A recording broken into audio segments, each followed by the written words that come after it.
Hello and welcome to the next episode of Diaries of Badass Bosses. I'm Penny Joyner-Platt. And I am Tigz Rice. Hi. Hello. How you doing? Hi, I'm really good. How are you? Very good. Yes, really, really good. I'm excited to hear what you've been up to. Like, tell me. Do you know, I was in the world of literally just Tigz. thinking, I was like, you're going to ask me this question and You're going to whatever say I've nothing. been doing, I don't actually remember what I've been up to. Okay. What have I been doing? Oh, no. I Go don't know. Nothing. Nothing is springing to mind. A pen. What have I been up to? I'm sure I've told you. I'm literally now even gathering my thoughts onto what you've been up to. Shall I talk about what I've been up to? Yes, please. Right. Okay. Well, I'm actually in party planning mode. Yeah, you are. Mum world. My little Ollie Bobs turns 3 tomorrow. 3. Oh, that time's gone so fast. I mean, seriously, this time 3 years ago, and Connor, listen in because this is what you need to know, mate. Mm-hmm. But this time 3 years ago, I was the most uncomfortable human being on the planet. I mean, I was just like, get out now. I'm like, so ready. The chafing, no more. Like, I need to sleep. I can't roll over. I'm like literally this whale just, flouncing around. But no, it is also very exciting time. Like, that's the thing. Like, I always do look on it fondly of like, oh my God, this is when my little Ollie Bobs was born. So yes, so I'm in full party mode. We are doing a full-on car theme because he's car mad. Yes. Balloons, you name it. Freddie's also getting involved. He wants to help party plan. Very that's cute. so cute. But he can't keep a secret, so it's actually ridiculous. Like, So how much have you actually told him? so just very That we're minimal, just having a party. minimal information. Like, I couldn't even tell him what he's bought his brother because he will literally go straight away to him and be like, guess what I've got you? Ready. So yes, I've learnt my lesson. So yeah, but he's going to be my little assistant. But no, very excited. So, and it's also like the last birthday before he starts school. So because it's on a Thursday, it's like, it's actually the last time that Chris and I'll be able to actually like go out with him for the day. Just the three of us, like on his actual birthday, and make a big deal of it. So we're going to have lots of fun. We're going down to London. So Aww. we're going on the Shrek experience. There's a Shrek experience. Did you not know this? No. Yeah. There's a Shrek the musical, isn't there? Yeah. Yeah. But the Shrek experience What's the next Shrek door to the aquarium and the London Eye. Oh, what used to be the arcade? No idea. But it basically is all the same. So it's all owned by Merlin. Yeah. Yeah. So you basically get to go through different aspects of like the Shrek the movie. So the swamp, so it's a proper full on family kind of a bit Americanized family experience type thing, basically. Oh, wow. Like very cool. Fun fact. I used to do some work for Madame Tussauds. I used to work freelance wax for them. model. I was not the model. I can stand still for a really long time. Mostly I used to do the archiving of all the wax figures, but do you know what? I don't remember there being any Shrek back then. No. I think it's only been there for like Must be a new. year or two. Yeah. At the time, it was when what was the band Harry Styles was in? One Direction. Oh, I love that. Connor knew that. I remember it was like around the time. I can't lie, One Direction are a guilty pleasure. It's a hill that I will die on. Oh, you've said that before on this podcast. Yeah. I have, yeah. Now you've said it twice. It has to be true. It is true. Yeah. It's facts. He's got a poster in his room. Office, thank you. I've actually snort laughed there. Just how funny that was. If you had a random, what was the poster that you had on your wall? God, mine is bad. Mine's not great either. Mine was Peter Andre, and I had him because my mum didn't like looking at it either. I know she hated it, Right. And apparently at one point I stuck it on the outside of my door rather than the inside, so like everyone would have to look at it, sort of walking up the stairs. You know he's God. coming to Sorry, Hitchin. Mum. Oh really? He's coming to Hitchin, yeah. What's he doing at Hitchin? He's playing in Hitchin Priory. He's doing a gig. Oh my days, we have to get tickets. You gotta go. I have to video you fangirling over Peter Andre. I don't think at the like, Hitchin Priory of oh my all God. places. Like, right. I'd happily miss that. Sorry, Peter Andre. You don't want to hear Mysterious Girl I've live? left that in my childhood. I can't believe he's still even rolling it out. Mine was Howie from Backstreet Boys. Oh, Because funnily enough, when like I was younger, my little like friend group at high school, we all loved the Backstreet Boys, but it was like this you'll unwritten... have to have one Yes, that you liked. Yeah, you weren't allowed to like the same one. Like, Yeah. so I basically ended up with Howie, which actually I didn't really like. I was a bit more of a Brian fan. But unfortunately, Rachel Batters, she chose Brian, so I had to, pop for Howie. So I had him on my wall, even though I didn't like him. I mean, how ridiculous is that? I mean, it probably Sorry, sounds Howie. like me having Peter Andre on my wall, to be fair. Oh, the dynamics and politics of high school, hey? Well, anyway, we're massively digressing away from why people have tuned in to listen to us, not to hear us talk about Our high boy school, bands our high and- school boy band loves. Not at all. Not at all. What are we talking about today, Tigz? Well, I believe we're talking about websites today. We are. We are. Hugely important. I suppose really for me, I thought this was a really good topic for people because there's a huge question over, as a business now, because you can do social media, the importance of having a website. Should I invest in one? Because can I not just do it with social media? Is that not like okay? Or, you know, you do hear some businesses say, I did it all without a website. Yeah. And yeah, there are definitely businesses out there that are doing amazing things without having their own home on the internet per se. But here's the thing, right? We're all beholden to all of these social media sites that may get taken over or change hands and honestly could disappear at any given moment. Right? We don't own our content on that platform. So let's say, for example, one of them, Twitter or X, Meta, decided like it's all going to be taken down or something changed. If they took the platform down, you'd have no content online because you have no control over the fact that it's... Well, this has been posted. a huge issue recently with Meta. Like everyone, I mean, I see it so regularly now where people have been hacked and blocked out of their account. So recently somebody close to me got their WhatsApp hacked. Oh, yeah. And she lost the lot. And she literally has gone through every channel. She luckily did know somebody in Meta.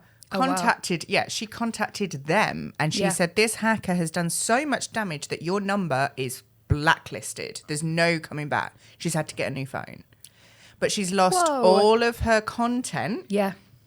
Everything that was on WhatsApp, gone. All of her connections, gone. Done. The same with Instagram and Facebook. I mean, I'm sorry, but they are the main three, what everybody relies on. Yeah. But Facebook, I had back in the day, I got locked out for like periods of time on the business account side of it. And it was a ball ache trying to get it back. I mean, the constant messaging, everything, and they're just too big. Yeah. I mean, I did watch the Zuckerberg documentary. That was fascinating. I haven't watched that yet. No spoilers. You need to watch that because I think it's really telling. I hate how much control a company can have. And that brings us back to that point. Why should you let somebody have so much control over your brand, your business, and all your work? You put a damn lot of work into social media. So, websites, we're saying they're vitally important. Yeah, because you have control over what you're putting up there. You have control about when it's going out, how it's curated, especially if you're working in an industry as well that potentially has issues with promoting on social media as well. So as someone who does boudoir photography, for example, there are a lot of rules online about the content of a photo versus making an offer as well. So sometimes, although boudoir shouldn't really fall into that category. You have to be really careful of like how you're promoting yourself versus the photos you're putting out there. So it can make it a lot easier for you to say, okay, like here is what I'm, here is the product or service that I'm offering, and actually get some of that messaging across without having to worry about, I mean, obviously, laws and things still exist, but yeah, not having to worry about the rules of social media platforms per se. Yeah. I mean, I think the one thing, I love websites. I'm a big website fan. Always had one in terms of whether it was working for the businesses that I worked with, or then obviously starting out on my own, and you helped me massively in like getting me that what I call the shop front. Yeah. Even though I'm in a service industry, it's my shop window. It builds that trust, that credibility when people are Googling for me or my services, that's going to come up. So Yeah. I feel like that was the reason I was really keen. And I actually, if you remember, not that long ago, I didn't feel like my business started until I had that website. Yeah. It was so important to you. It's Even like, though I was working, I'd worked for like 2 years doing it, but I'm not going to launch until I have the website. And it was so important. I mean, I've always thought websites are really important, but I guess it was different back when I started my business because... Sorry, very, very, very, very, very long ago. long enough ago that like... Well, Twitter was like barely a thing then. Oh my God. But it goes to say like how experienced you are. I mean, well, but back then to have it like, and I had to code that website in, we didn't have a lot of the sites now, like sort of like Wix and Squarespace and, WordPress was probably a thing back then, but it sort of, it wasn't as underdeveloped at that point, wasn't it? Yeah. My first website was built with full HTML coding and like div boxes and like literally having to learn to code at that point to do it. And oh my God, it was basic as anything. But I remember being like, how proud I was back then in the day that like this 3-page website that was basically just this tiny little box in the middle of we had a black background as well. Like it was so... That just reminds me of MySpace days. Yes. Black backgrounds. Yes. Wow. Or being able to code them so it was snowing or like glitter was falling. Love it. Brilliant. Web design has come a long way. Oh, yeah. But no, obviously that's the thing. It's like, God, where are we going to be... where we are now, like how far we've come, like even what you've just said in the short space of 14 years to now to where we will be in the next 10, 14 years. I think the thing that I think most people listening to this are going to want, and I'm asking you as a web expert, like, because that's the thing maybe not everybody knows. Yeah, don't talk about it much. You don't talk about it much, but you are a website expert. You build, develop, design websites. You work with a wonderful tech person. She does all the hosting. Shout out to Scott. Hey, Scott, we love you. But you've got a great team. But you basically, you build websites for people, and you give them the ability to manage their website, which I know from experience the amount of clients that when I take them on, one of the things I audit is their website. And I go, right, what are we doing? How are we representing ourselves? How are we visible on our website?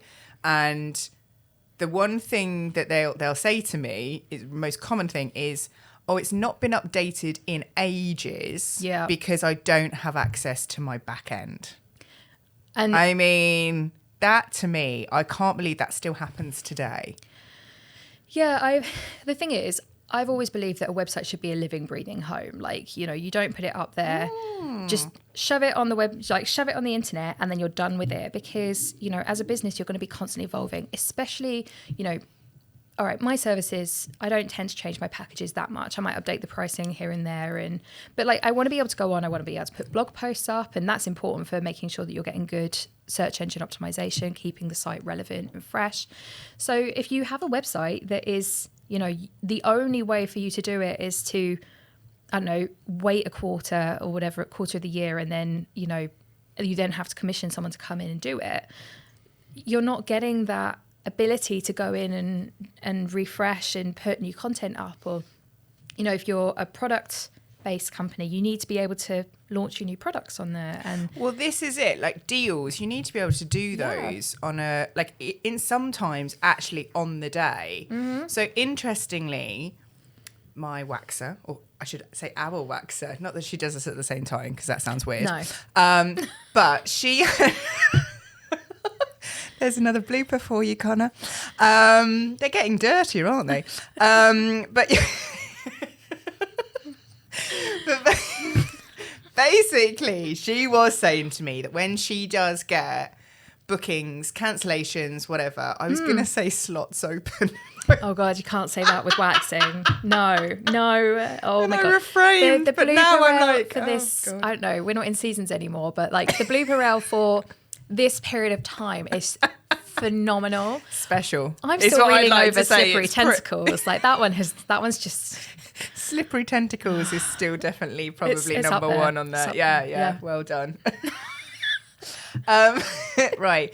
But going back to our lovely Sarah, she was commenting about, you know, for her, she gets really booked up quite quickly, and people are always like, she could easily fill in available immediate appointments. Side note, remind me to book my wax after this because I didn't after my last appointment.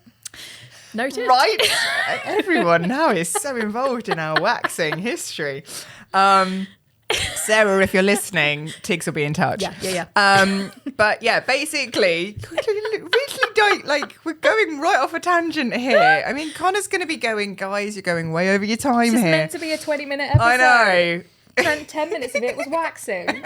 It's coming up to the 20-minute mark. Oh my God, I'm so sorry, listeners. Right, I'm going to get to my point.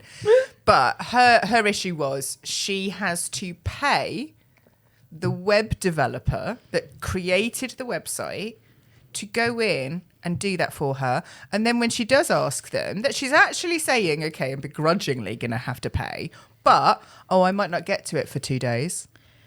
I mean, then the whole Then point of it that's- is gone. yeah. So for me, what you did was, and you've done not just for me, but for all of your clients, is you create a website. Yeah. You then train people. Yeah. And it's really simple. If I can use it, trust me, anyone can use it. And I haven't actually broken it yet, which is You very have not? amazing. No, I had the faith haven't. in you. But the- it's the fact also, I can ask questions. So it's not like you like build it, you go away. You're still there as a support. But, you know, you've done it for multiple clients. They now have access to the back end of their website. They can update it as regularly as they want. You know, we change on one of our clients' websites seasonal photos. Yeah. We change up the team. So Yeah. the team will be added. We'll add services. We'll change prices. Like, it's all really simple stuff that can be done straight away. And if you are worried about the back end of sites, and like, you know, if you're not a techie person, you're just like, I just want this locked down. So, you know, I'm only on the blog, for example, like I don't need access to anything else. I mean, the platform that I build on mostly is WordPress, and I can set different user levels. So, for example, we've had things where you've come in because you're also working with the company to do copy or PR or brand strategy. So different levels of people within the business or people who freelance for your business can have different levels of user ability. So someone might have access to be able to fully edit pages, for example, but you could bring someone in as a editor, for example, only in the blog section, or someone who only manages the shop functionality, so that Nice. Yeah. then you don't have to worry about, oh my God, what if I press the wrong button and delete the entire thing, which is actually quite hard to do, I promise. So yeah, Good. but I think it's important to have that access because Yeah. again, you need to be able to be updating. And if that you website can delegate regularly. stuff as well, Yeah. and you can give people responsibilities to look after certain areas, helps you. If it is just you, that's still fine, like, you know, but it's just a case of having that access. So the other thing I wanted to ask as well was the whole like, because I think buying URLs, like making sure you've got your brand name URL. So even before you even get the website, you're just starting out, you've just landed on what your brand name is going to be. Like, go and buy the URL. So Exactly. you've got it. So it's yours. And if you can have, and you have the ability to, buy the .com, the .co.uk, Yes. so that you're kind of buying out that brand name. Yeah. So I always buy the .com and the .co.uk. Yeah, Depending on I what did it that, is, like, you know, there's .photography and there's .everything. There's these days. yeah. But like the .com and the .co.uk have always been Yeah. like the two big ones to buy. So Yeah, and you can just go to main. There's a few different websites and stuff that Yeah. you can buy them, and they're not actually that expensive, really, unless you've gone for like something quite competitive in the market as a name. yeah, I mean, so why would you? I would say on average, I mean, we've just done the ones for the podcast because we've had the domain name since before the podcast started. Oh, we do have a website coming, by the way. We do. We Speaking of. we should plug that in a minute. I'll come back to that. Yeah. But I think the two names for that, I think was like £30 for a year. So, and I think that's probably the same for, I have so many domain names. I'm a hoarder of domain names in the back end. I've got because I've got the Tigz Rice ones, I've got the Branding by Tigz ones. I mean, you've got a few, I think, as well in yours. No, I've managed to. I basically now just have the platform. Like those are the ones that I just have now. So I got rid of a load. I did have a few because while I was trying to work out my name, and we've gone from PJP Consultancy. We've got I've had a whole lot. Yeah. One. Oh yeah, there's a few names in the bank from early on, but yeah, I did actually because they just weren't serving me. But future episode, all the business names that we vetoed along the way. I think that would be an excellent that's a really episode. good one. Yeah. So lastly, I think what I want to talk about is if you have a current website, so if you've got an old website, but you want a new one, or you want to be able to have a website that you have access to the back end, like what's the process? If someone comes to you and says, this is what I've got, what would you recommend? Like, how do you go about it? Do you look at that website? What do you do? I think if you've already got something that exists, then it's having a little bit of an audit of what you have, what pages you have, what's working for you, what isn't working for you. If you love your site but functionality is an issue, then it's, looking at rebuilding that on a platform that you do have the back end access to, for example. Or maybe you just want a complete refresh. So it might be, okay, which content is coming over to the new site? Which content can you live without? Or just saying, you know what? It's time for my level up. This is how I want it to look. And coming to your designer with a few ideas. For example, like I always love a good Pinterest mood board or however people plan. And research other websites. I think that's really handy because even if it's not even in your industry, but you're like, I really like the way the functionality of this website is. I like the way the customer journey is. Yeah. It's really helpful. As a copywriter, I find that really helpful because I like to see there's so many different ways in which you can write for online. Yeah. And it doesn't have to be specifically industry. Like, it can be any I always say, what brand do you aspire to be? And again, it's like, doesn't have to be a competitor. It can be just something that you're like, I just like the way they do something. Yeah. I like the way they write. It feels like it's my ethos or whatever, but it gives me a good steer. So whether it's the copy itself, the web design, the customer journey, gives user experience, gives everybody who you want to work for when they're quoting for you. You've got a really clear picture. So when I do a brief with a client, I ask for that. Give me some examples. And actually, shouting out for copywriting skills as well, because if you're someone who doesn't want to go and write all of your own copy, it's a specific way of writing for online is not the same as writing social media, writing a press release. Actually, a copy for online websites has to be engaging and it has to grab people. It has to be short. It has to be written somewhat SEO friendly, but not too heavy. Yeah. There's a real fine balance. So a shout out to all copywriters because they're worth the investment as well. Oh, yeah. And they make your web designer's life so easy as well. Yeah. I know every time that we work on a job together and you provided the copy, I'm like, yes. Oh, bless you. Thanks. I try to make people's lives easy. But I do it in such a structure that I do it in the modules. Yeah. I, list it out so it's clear for a designer where the copy's going. Yeah.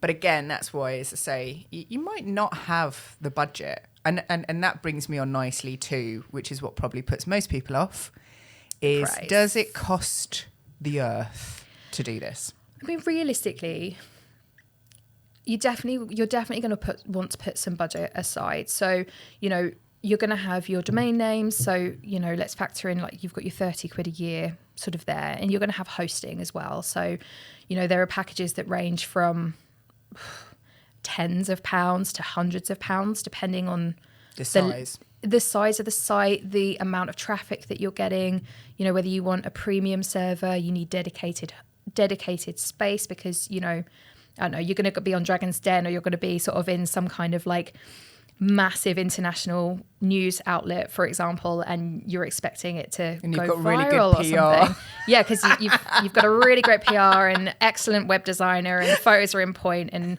video is sorted. Anyway, plug. going off site. But yeah, so there's that cost to bear in mind, and then actually, so they're your ongoing costs that are going to be monthly, yearly, and then you've got website costs. And honestly, it just depends on what you want. Like you can have a very simple one-page website, for example, if you were someone that really maybe you're more email marketing and you're going to be doing that, but you need a home. Or you might want something that's a full list of every service that you do with breakdowns of everything you're offering, or you've got a shop, for example. So you could be looking at, I think the very minimum I've ever done on a job, which is more like sprucing someone else's up, where they'd done the work, and I went in and sort of like prettified it a little bit and made sure things were in the right places, was like £500.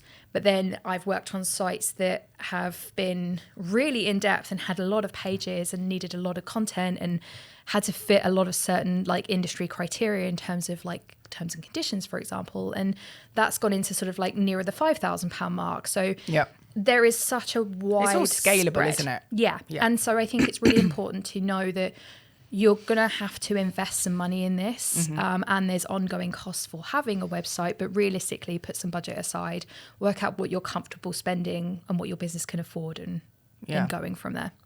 Well, look, I think that was really useful to go through that. I know, to be honest, there's probably way more that we could cover, and I'm sure that everyone has got lots of questions. So like we always say off the back of this episode, drop in our comment box, talk to us on social, let us know your experiences, your thoughts. If you have any particular questions, especially for Tigz, as this is kind of her expertise, it'd be great to find out your thoughts on this topic, and we can always then look at going a bit more in depth into other areas that obviously, do talk about websites. But I think fundamentally the roundup is get a website. Put that investment into your business, into your brand, get that shop window, but get it that you can evolve it. I like what you said, that it was a living, breathing home. Love that. I like to think of it as social media is just your rented space and your website is the real estate that you mortgage. own. Mm. Oh, that is beautiful. That needs to be quoted. Get yourself a business mortgage. For sure. Yeah. Business mortgage. Love that. Definitely. Well, look, really handy as always, and to tap into that knowledgeable brain of yours. And again, any questions, or we do free consultancy as well. So if you're interested in potentially getting a website or evolving your current one, or getting a brand new one because you're doing a rebrand, whatever, do feel that you can reach out to Tigz, and if you need copy, I'm also happy to help. And for everything kind of photography, videography, we have a sizzle reel Tigz for the top. and Connor. I mean, look, we provide the whole service. We got you. We're a package. We come as a three.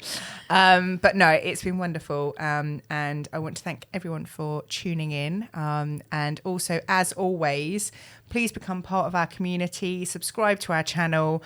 We will be here again next week with another exciting episode, and we'll be guest next week. So we're actually, very interestingly, gonna be somewhat linking to websites. We're going to be talking SEO. We are. Yeah.